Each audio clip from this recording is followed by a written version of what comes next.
So today I'm messing around with a GK64 Hotswap motherboard I got from KBDfans. Cool thing about these guys is that you don't need any soldering. I mean, you're just taking your switches and you just pop them in place here, and that's all there is to it. Really cool. Now, a couple of things I noticed is that on these boards that have the LEDs on the actual PCB, you need to get a switch that has the little slot in the bottom if you want the light to come through. Most of the newer switches do have this, but genuine cherry switches, as you notice, do not. So if you put the genuine cherry switches in there, you won't really get any LED coming through the switch there. So what I've done is I just pulled out, or actually I got a bunch of clear stems, and I put them in these gateron housings that have a slot.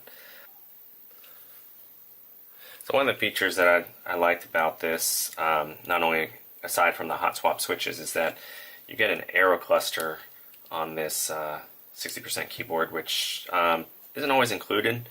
But to do that, they shifted the whole bottom row over like a quarter of a key space. So this bottom shift here, the left shift, is a little bit smaller than your standard left shift key. It's actually the same size as the backspace key.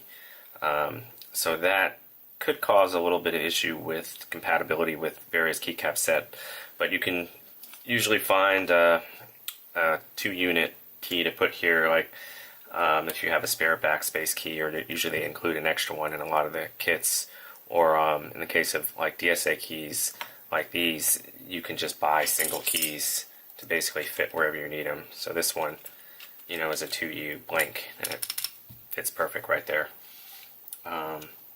So yeah, so it's got LEDs, Hotswap, and the arrow cluster, which is going to give it a lot of usability out of a standard 60% size. Now, one thing you need to be aware of, which I found out when I was test fitting, is that the back of this motherboard has all these Hotswap, I guess, mechanisms soldered to it. Now these stick out from the bottom a little bit here, and if you have a generic 60% case like this one that has these ribs in the middle for stiffness, then more likely than not, these guys are gonna hit those. They're gonna interfere with that, and you won't be able to get this board to sit flush in this case. I've tried it already. I popped in here. The back looks pretty good.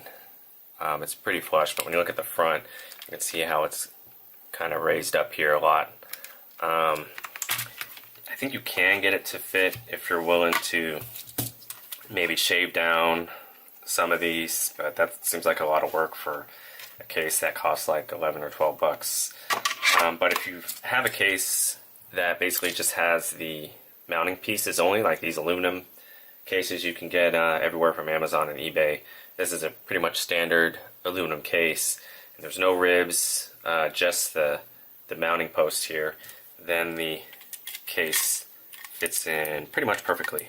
And you can see here it's pretty much almost flush all the way around with the height of the keys. Looks pretty good.